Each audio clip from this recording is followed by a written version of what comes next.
more than 30 years, the Licensing Expo has brought together retailers, manufacturers, brand owners, and marketers looking to find new intellectual properties and brands, experience the latest trends, and initiate deals that will drive an estimated $200 billion in retail sales expected this year. Let's hear from Kathy Ireland, CEO and Chief Designer of Kathy Ireland Worldwide, and learn how she turned her name into a $2 billion a year licensing empire. This is truly the most exciting event in the licensing industry. It intersects commerce, intellectual property design. This event brings your intellectual property into the global marketplace. My first real serious, consistent job was a paper route. 11 years old. My dad kind of gently shoves a newspaper ad right under my nose. And the ad read, "Newspaper carrier wanted. Are you the boy for the job?" All right, so Dad knew what kind of reaction that was going to get out of me. I wrote to the newspaper. I said, "No, I'm not the boy for the job. I'm the girl for the job. I can do this route just as well as any boy. I deserve a chance." First day, New Year's Day, papers are extra thick, all 101 of them, and I'm a scrawny 11-year-old thinking, what have I gotten myself into? I'll never forget the first day. I'm pedaling up a very steep hill, and at the top of the hill I notice a gentleman. He's at the end of his driveway. He looks really upset about something. And as I approach him, I could actually see the veins sticking out of his neck, and his face was beet red. As I handed him his newspaper, he began yelling at me. "What are you doing here? This is a boy's job. You have no business being here. You're never going to last." I didn't let him see me cry, but you know what? To this day, I am really grateful to that man, because there were so many days I felt like quitting. I couldn't give him that satisfaction. I held on to that route until I was nearly 16 years old, and each year won Carrier of the Year for my district. Another lesson my dad always told me, "Kathy, give 110%. The customer expects the paper on the driveway, you put it on the front porch."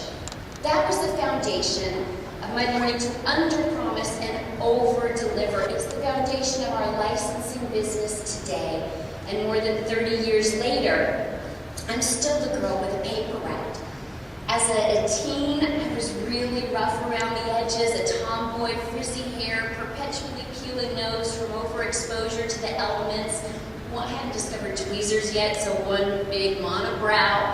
Mom and Dad sent me to a local modeling school just in hopes of, cleaning me up a little bit.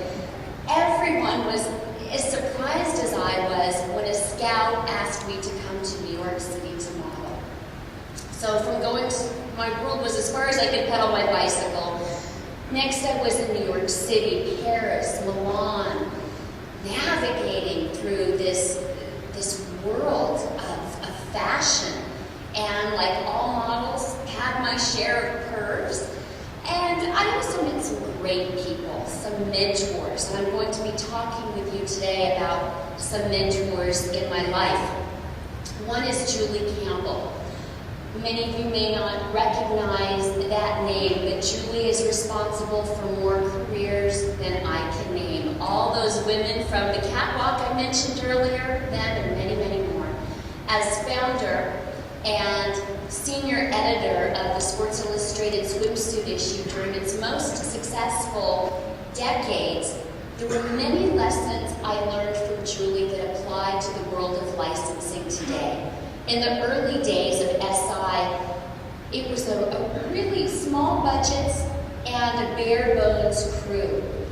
And I learned that we didn't necessarily have to spend a lot of money to get great product. I also learned the beauty of the simplicity that wasn't so complicated with having that bare bones team. And that really applies to our work today. I experienced Julie as a woman navigate in a male-dominated world.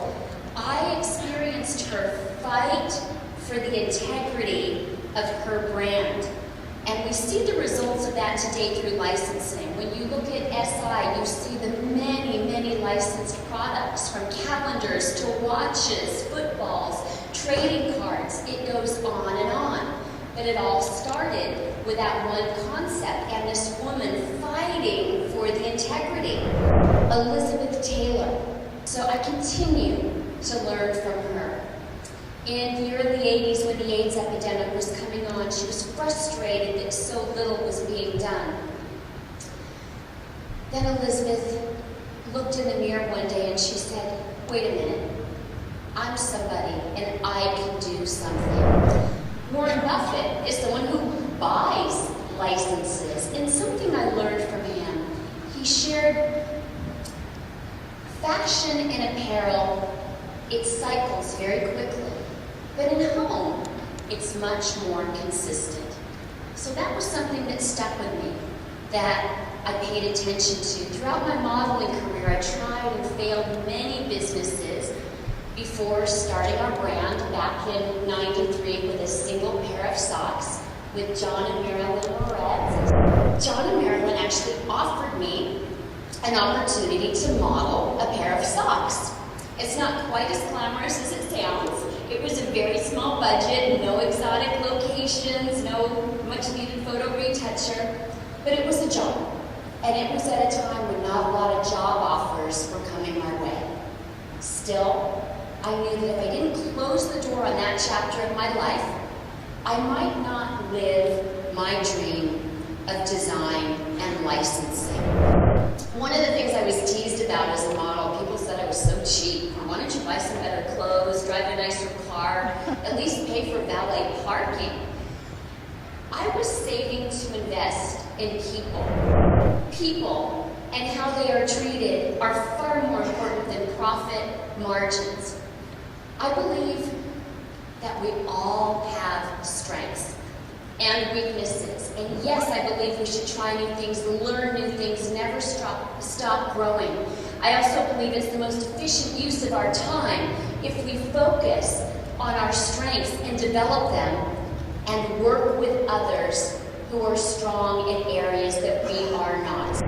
When Licensed Global Magazine named the top brands in the world and named our brand as number 25, we were absolutely humbled, and that is the result of our incredible team and our loyal customer. Not surprisingly, coming in at number 1 is the license of Disney. Disney is truly an iconic brand. When we think iconic brands, we think Disney, Paramount, Starbucks, Apple. Iconic brands are known as much for how they make us feel as for what they do. Iconic brands trade in the world of emotion, where measurements simply cannot apply. When we think Disney, we think happiest place on earth. In fact, the Disney team members are not called employees, they're called cast members. And when we experience the Disney entertainment, Disney products, Disney parks, we're greeted by cast members who are smiling and they're so helpful. And I just know there's gotta be days when they just don't feel like communicating those warm Disney fuzzies.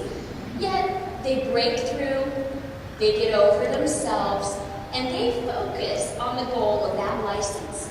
They focus on giving lasting memories to families, and that is powerful. We all know it's a small world after all, and I've got to say, it really is. And when we think Disney, we think, if Mr. Disney just focused on Steamboat Willie, where would that brand be today? When you think Disney, there's Mickey, there's Minnie, there's Ariel, Cinderella, Winnie the Pooh, each a separate license. It goes on. And we all have that ability to think outside the box, to expand. And while it's important that we support American jobs and that we serve American families, we also need to be thinking global in this global economy, because it truly is a small world after all. And in closing, I'm going to share and tweak something with you.